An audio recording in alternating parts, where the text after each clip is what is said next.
ভূত বাগানের কথামালায় আজ শুনবেন কার্তিক মজুমদার রচিত গল্প মামিমা। মামিমা। অনিমেষবাবু বলে উঠলেন, না না, ভূত বলতে যা ব্যাপার বোঝায় তা আমি দেখিনি। তবে যা দেখেছি তা অদ্ভুত ব্যাপার। সে আজকের কথা নয়, বহুদিন আগের।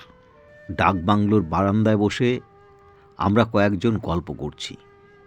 রাত প্রায় 10টা বাজে। মফস্বল শহর, এর মধ্যে আশপাশের সব আওয়াজ প্রায় থেমে গেছে। আধো অন্ধকারে মশাদের ক্ষীণ গুঞ্জন আর দমকা হাওয়ার একটু শব্দের আভাস ছাড়া আর কিচ্ছু ছিল না। একটা সিগারেট ধরিয়ে অনিমেষবাবু আমার দিকে মুখ ফিরিয়ে বললেন, আপনি আত্মা মানেন? জানেন, মানুষের আত্মার কোনো ক্ষয় নেই।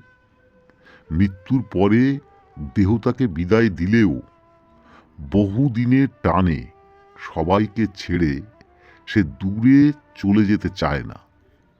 অবশ্যই আমরা তা ঠিক প্রত্যক্ষ করতে পারি না।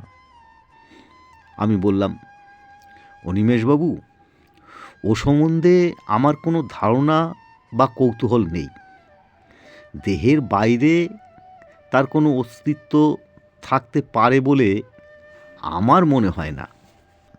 আমারও মনে হতো না, কিন্তু বার কয়েক কিছু বিচিত্র ঘটনা আমি চোখে দেখেছি। তাতেই আমার ওই ধারণা জন্মেছে। আমার যে প্রথম অভিজ্ঞতা তা আমার শৈশবের।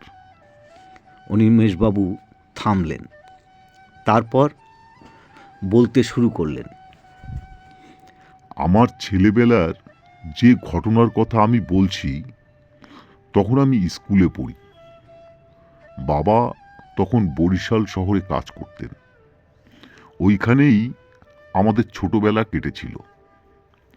পূর্ববঙ্গের বড় বড় নদীগুলো আপনারা দেখেছেন কিনা জানি না। এখন তো সেখানে যাবার পথ বন্ধ।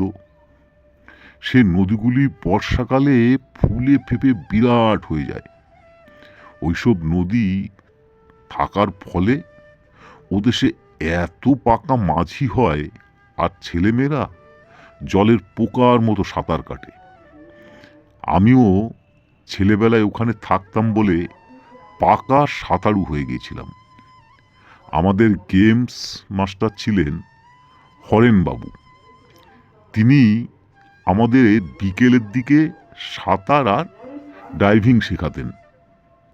বাবার চাকরিতে বদলি হবার দরুন একবার বছর দেড়েকের মতো আমাকে খুলনায় মামার বাড়িতে থাকতে হয়েছিল। বাবার ইচ্ছে ছিল ওখানেই আমি স্কুলে পড়াটা শেষ করি, কারণ বেশি বদলি হবার ঠেলায় আমাদের পড়াশুনোর দিক তিনি নজর দিতে পারছিলেন না। কিন্তু মামার বাড়িতে রেখেও বাবা নিশ্চিন্ত হতে পারলেন না। একবার তিনি গিয়ে দেখলেন যে মামার বাড়ির দুধে ভাতে আমার ইহকালটি ঝরঝরে হয়েছে। তার প্রধান কারণটি হলো আমার মামিমা। তার ছেলেপিলে ছিল না। আমাকে তিনি একবেলা ভাগ্নের আদর আর একবেলার মায়ের স্নেহ বিতরণ করতেন। আমার সৌভাগ্য দেখে অনেকেই তাকে ভাগ্নে কখনো আপন হয় না মা এইরকম জ্ঞান দান করেছিলেন, কিন্তু মামিমাকে টলাতে পারিনি। কিন্তু বাবার কাছে শেষকালে তাকে হার মানতে হলো।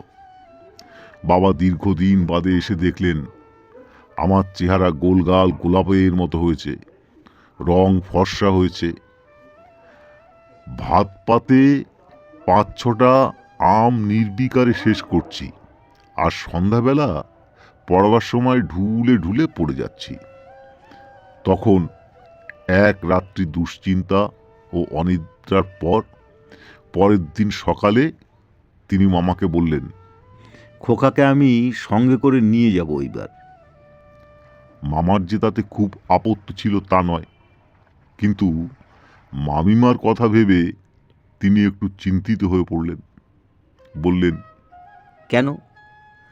খোকার তো ভালোই পড়াশুনো হচ্ছিল এখানে, তাছাড়া চেহারাটাও এখানে বেশ ফিরেছে। বাবার অভিজ্ঞ চোখ বুঝে নিয়েছে যে মামার কথার শেষ অংশটা সত্য আর প্রথম অংশটি মিথ্যে। তাই তিনি সে কথার ধার দিয়েও গেলেন না। বললেন, না, আমার ওখানে থেকেই এখনও পড়াশুনো করবে। বরিশাল থেকে আমি শিগগিরই বদলি হচ্ছি না, আর ওখানে স্কুলে পড়াশুনো ভালোই হয়। তখনও মহাত্মা অশ্বিনী কুমারের যুগ শেষ হয়ে যায়নি। বরিশালের লেখাপড়ার নাম ডাক ছিল সে সময় বেশ। মামিমা কিন্তু তা শুনে এক কথায় ভেঙে পড়লেন। প্রথমে ঠাকুর ঘরে গিয়ে অনেকক্ষণ চোখ মুছলেন, তারপর মামার কাছে গিয়ে খানিকটা কান্নাকাটিও করলেন। শেষকালে বাবার কাছে গিয়েও বললেন, মুখুজ্জে মশাই, খোকা এইখানেই থাকুক না। সেকালে বাড়ির বউদের সব ব্যাপারে কথা বলার মতো মতামত দেওয়ার রেওয়াজ ছিল না। ভাত খাওয়ার সময় বড়জোর 2-4টি কথাবার্তা হতো। তাছাড়া বাবা ছিলেন ভারী রাশভারী মানুষ। খাওয়া দাওয়ার পরে তিনি যখন মামিমার কথায় না বলে দিলেন, তখন তিনি চোখে কাপড় দিয়ে কাঁদতে কাঁদতে বললেন, খোকাকে আপনি নিয়ে যান মুখুজ্জে মশাই, কিন্তু আর কখনো আমার কাছে নিয়ে আসবেন না। ওকে দেখলে আমি বুক ফেটে মরে যাব। বাবা কম কথার লোক। তিনি অন্যদিকে চেয়ে নিঃশব্দে গোপে হাত বুলোতে লাগলেন, কোনো উত্তর দিলেন না। আমি তখন ছোট হলেও মোটামুটি এটা বুঝতে পেরেছিলাম যে আমাকে চলে যেতে হবে। আমি রান্নাঘরে মামিমার গলা জড়িয়ে ধরে কাঁদো কাঁদো হয়ে বললাম, মামিমা, আমি কিচ্ছুতেই যাব না। তুমি বাবাকে চলে যেতে বলো, নয়তো তুমিও বাবার সঙ্গে চলো। তা নাহলে আমাকে কোথাও লুকিয়ে রাখো। রান্নাঘরে রাঁধুনি বামুনি রান্না করছিল। সে আমার কথায় মুচকি হাসল, আর মামিমা হেসে উঠলেন খিলখিল করে। সে হাসি আর থামতে চায় না। হাসতে হাসতে তার মুখ লাল হয়ে উঠল, চোখ দিয়ে জল গড়িয়ে পড়ল, তাও হাসি থামে না। পরে বড় হয়ে বুঝতে শিখেছি ও হাসিটা এক ধরনের কান্না। সেদিন সারাদিনের মধ্যে মামিমার আর দেখা পেলাম না। সমস্ত দিনই তিনি চোখের আড়ালে রইলেন। রওনা হওয়ার সময় পর্যন্ত তাকে দেখতে পেলাম না। সন্ধ্যাবেলায় ঘোড়ার গাড়িতে করে স্টেশনে রওনা হলাম। মালপত্র উঠতে লাগলো। বাবা আর মামার সঙ্গে চাকরি বাকরি নিয়ে নানা কথাবার্তা হলো। মামিমা কাছে পিঠেও এলেন না। তারপর এক সময় গাড়ি ছেড়ে দিল। অনিমেষবাবু কথা থামিয়ে এবার একটা সিগারেট ধরালেন। ওপাশ থেকে রমাপতি জিজ্ঞাসা করল, এরপর আর মামিমার সঙ্গে আপনার দেখা হয়নি? হয়েছিল, একবারই শুধু দেখা হয়েছিল। এরপরে সেই কথাই বলছি। অনিমেষবাবু অন্ধকারে একটা মশা মারলেন। তারপর পাটা ভাঁজ করে চেয়ারে আরাম করে বসে বলতে শুরু করলেন। বরিশালে এসে স্কুলে ভর্তি হয়ে আবার আমার নতুন জীবন শুরু হয়ে গেল। প্রথম প্রথম মামাবাড়ির জন্য মন খারাপ হতো। 2-1 বার পোস্টকার্ডে মামিমাকে চিঠিও লিখেছিলাম বলে মনে পড়ে, কিন্তু উত্তর আসেনি। তারপর এক সময়ে সব কিছু ভুলে খেলাধুলা স্কুল নিয়ে মেতে উঠলাম। অনিমেষবাবু অন্ধকারের দিকে একবার চাইলেন। বোধহয় পুরনো দিনগুলির কথা একবার মনে করে নিলেন। তারপর কিছুক্ষণ ভেবে নিয়ে বলতে লাগলেন, আগেই বলেছিলাম, আমি বরিশালে থাকার সময় সাঁতার কেটে কেটে পাকা সাঁতারু হয়েছিলাম। আমাদের সাঁতারের ক্লাবে নিয়মিত তামিল নিতে হতো ড্রিল মাস্টারের কাছে। কারণ প্রতি বছর জেলায় সাঁতার আর ডাইভিংয়ের বেশ জোরালো কম্পিটিশন হতো। কলকাতার মতো এ ক্লাস ডাইভিং পুল মফস্বলের তখনও তৈরি হওয়া সম্ভব নয়। তবু যতখানি সম্ভব কাজ চালানোর মতো ডাইভিংয়ের একটা ব্যবস্থা করা হয় নদীর পাড়ে। নিচে অগাধ জল। আমরা হুকুম মতো নীল রঙের জাঙ্গিয়ে পড়ে কখনো হাঁসের মতো সাঁতার কাটতাম, কখনো ডিগবাজি খেয়ে ডাইভিং অভ্যাস করতাম। ড্রিল মাস্টার চিৎকার করে আমাদের ঠিকমতো তালিম দিতেন। ভুল করলে মারধর দিতেও কসুর করতেন না। তার ধ্যান জব ছিল কিভাবে ট্রফিটা আমাদের ক্লাবের হাতে আসতে পারে। আমার স্পষ্ট মনে আছে, ওই রকম একটা প্র্যাকটিসের দিন আমরা সবাই জাঙ্গিয়ে পড়ে লাফালাফি করে হালকা এক্সারসাইজ করছি। একটু বাদেই আমাদের ডাইভিং প্র্যাকটিস শুরু হয়ে যাবে।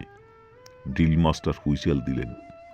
উঁচু ডাইভিং বোর্ডে দাঁড়িয়ে আমিও তখন সমস্ত স্নায়ু শক্ত করেছি ঝাঁপ দেব বলে, কিন্তু হাত তুলে ঝাঁপ দিতে গিয়েই সঙ্গে সঙ্গে চমকে গিয়ে ফিরে এলাম।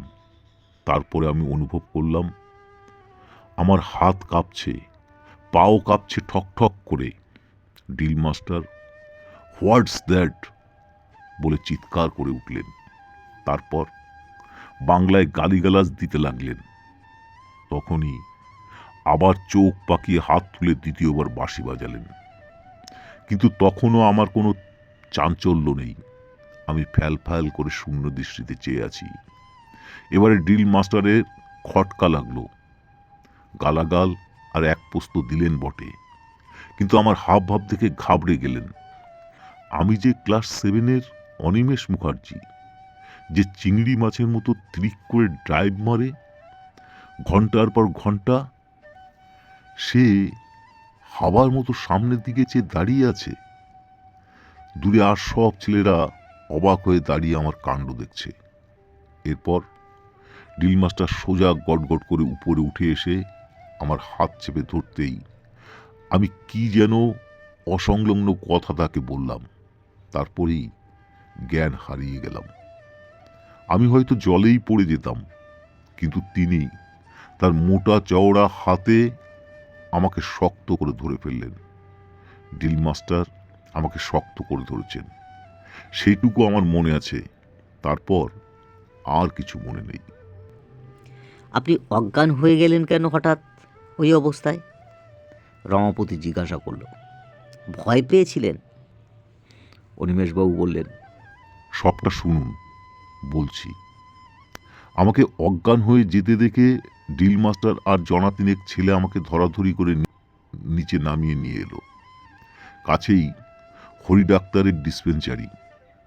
2-3 জন ছুটল ডাক্তারকে ডাকতে। শুনেছিলাম আমার নাকি কয়েক ঘন্টা কোনো চৈতন্য ছিল না। ড্রিল মাস্টার ছেলেদের বললেন, ডাইভ দেয়া এখন কিছুক্ষণের জন্য বন্ধ থাক। তারপর ভ্রু কুচকে খানিকক্ষণ কি যেন চিন্তা করলেন। ছেলেরা দেখল এরপরে তিনি জামা গেঞ্জি খুলে পৈতেটা কোমরে জড়িয়ে জলে নেমে গেলেন। ডাইভিং বোর্ড থেকে ঝাঁপিয়ে নামলেন না, পাড় থেকে নেমে গেলেন। ছেলেরা জিজ্ঞাসা করাতে বললেন, দাঁড়া, জলটা একটু দেখে নি, আমার কেমন যেন একটু খটকা লাগছে। ছেলেরা দেখল তিনি সাঁতরে খানিক দূরে চলে গেলেন। তারপর ডাইভ বোর্ড থেকে নদীর যে জায়গায় ঝাঁপিয়ে পড়ে সেইখানটা গিয়ে ডুব মারলেন। গভীর জল। অনেকক্ষণ পর তিনি উপরে ভেসে উঠলেন। দেখা গেল জলের উপরে উঠে এসে তিনি সাঁতরে ফিরে এলেন না, আবার বড় নিঃশ্বাস নিয়ে ডুব মারলেন।